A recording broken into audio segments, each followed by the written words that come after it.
our Constitution. The Filipino guerrilla forces and others followers of the Filipino guerrilla forces are under the Philippine Constitution, 1987 Constitution, and we are the sovereign Filipino people.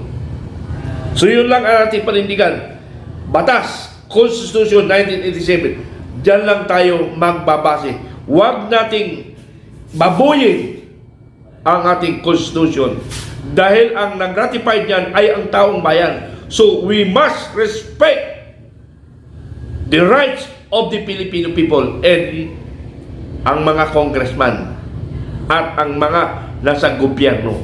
Binaboy, binastos nyo, ginago nyo pati taong bayan. Ngayon, ang taong bayan ang maghuhusga sa inyo. Tandaan nyo yan. The Filipino people ay gising na sa katotohanan na panglalapastangan ng administrasyong ito. Mahal na Pangulo Marcos Jr., na ako isa sa sumuporta sa iyo na humigit kumulang 6 million ang aking ibinigay na suporta sa iyo, at yan ay testigo si Martin Araneta na bunsong kapatid ni First Lady at bayaw ni Bongbong Marcos, ang ating Pangulo. Alam niya yan.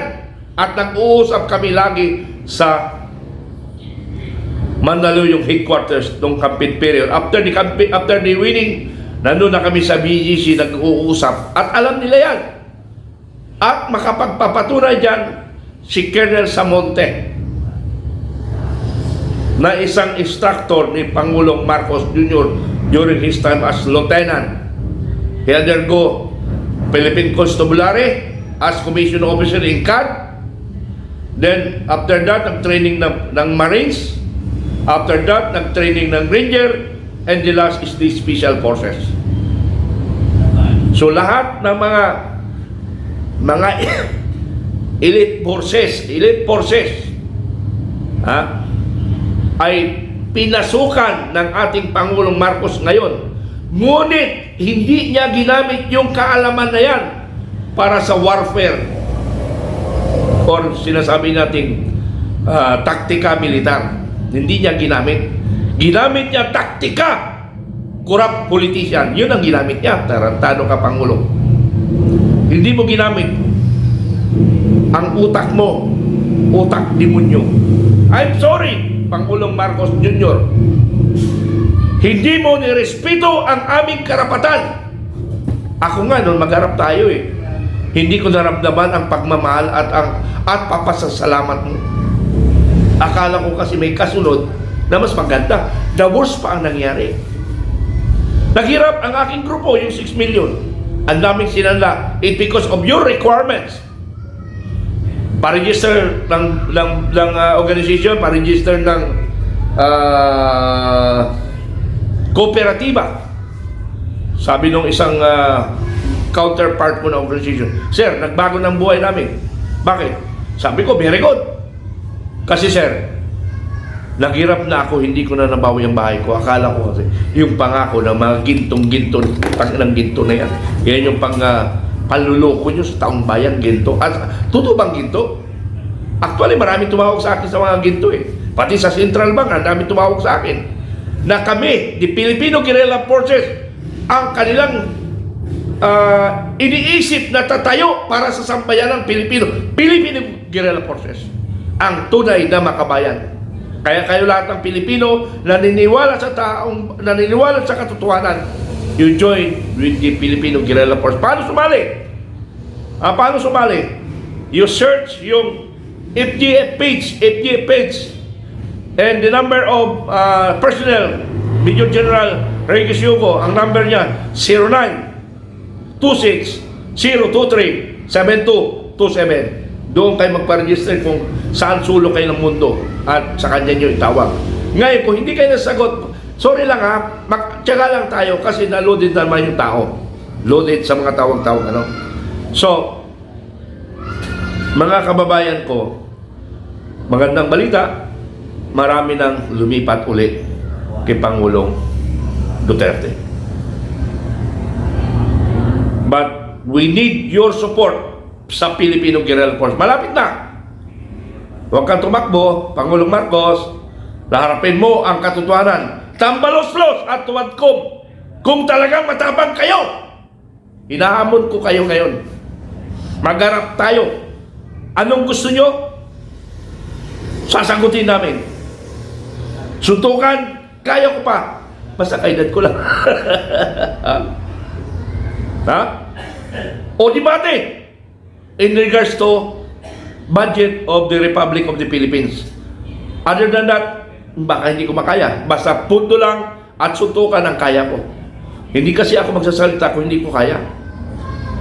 Kaya ko nga nabuo ang Filipino Guerrilla Force with the advice of Supremo. Nabuo namin ang Filipino Guerrilla. Buong mundo, mayroon tayong Filipino Guerrilla Force International. Kaya kayo mga nakatira sa ibang bansa at saka nagtatrabaho sa ibang bansa, you join FGF International. Contact with Major General Kevin Dudulaw, FGF. Ang kanyang account name, Kevin Dudulaw, FGF. So yun lang hanapin nyo. So mga kababayan ko, sana magiging totoo na tayo. This time, makikita nyo na ang tunay ng pagbabago ng Pilipinas at makikita nyo na paano aangat ang ating bansang Pilipinas, and that is General Clemente Enrique alias Dado. Sa kanya yun nakasalalay. Ang sa akin naman ay paano ko buuin ang Filipino Guerrilla Forces buong mundo, kasama na ang peace and security. Sa akin nakatalaga yun. Peace and security buong mundo, kaya natin yan. But economic wise, ibibigay ko yan kay Supremo, kay General Dado. So mayroon kaming tandem how to improve or how to be a better Philippines of the Republic of the Philippines. Yan yung tandem namin. Unlike before, Hunasan, Enrile, and Ramos, nagkanya-kanya sila. Kanya-kanyang objective. Ayun. Hindi nabuo yung kanilang power. But this time, kaming dalawa buo. Plus, the commanders of Philippine Guerrilla Forces. Buo tayo. Magkaisa tayo. Mamatay man tayo, mamatay. Kasi baka bukas, ma-heart attack tayo. Patay tayo. Patay na. Wala nang Mitran. Wala nang Supremo. So ngayon palang buhay tayo, ipakita natin ang pagmamahal sa bayan na may kasamang tapang. Sabi nga ni Duterte, tapang at malasakit. Hindi pwede malasakit lang kung walang tapang. Ha? Kailangan magkadugtong yun.